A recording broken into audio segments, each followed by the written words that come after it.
What is my favorite surgery? See, the question is very simple, but it is very difficult for me to answer also.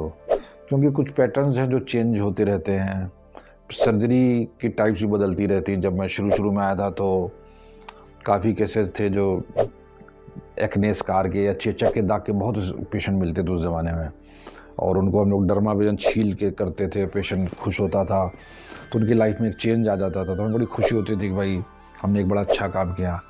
फिर surgeries भी evolve होती नहीं, liposuction, tummy tuck, breast reduction, augmentation, आप rhinoplasties कह लीजिए। तो different kinds of surgeries हैं जो हम लोग करते हैं। लेज़र हमने इंट्रोड्यूस किया इंडिया में, पहली बार लेज़र हेरोमोल 99-2000 में 3-4 डॉक्टर्स हमने इंट्रोड्यूस किया, तो वो भी एक चीज़ थी, उसने भी हमें सेटिस्फेक्शन दिया उस टाइम पे। तो हर सर्जरी जो थी हमें कहीं ना कहीं सेटिस्फेक्शन देती, ये बात सही है। लेकिन अगर आप मुझसे पूछे मेरी फेवरेट सर्जरी क्या है, तो मैं ये कहूँगा कि मेरी सबसे फेवरेट सर्जरी वही है जो कि मेरे पेशेंट के चेहरे पे एक स्माइल लाए। तो अगर उसके चेहरे पे एक स्माइल आ जाती है तो मैं समझता हूँ यही मेरा रिवॉर्ड है। सर्जरी का टाइप कुछ भी हो सकता है, whether it's a breast, liposuction, laser और anything.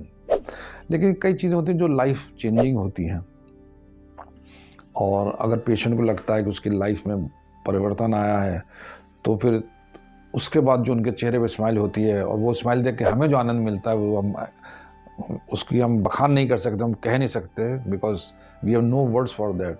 So I always look for something which brings a smile on my face, and that is the reason. कई बार पेशेंट को मना भी कर देता हूँ कि आप सर्जरी मत कराओ, क्योंकि मुझे पता है कि सब कुछ कराने के बाद भी उनके चेहरे पे वो स्माइल मुझे देखने को नहीं मिलेगी जो मैं चाहता हूँ, because patient is going to be dissatisfied.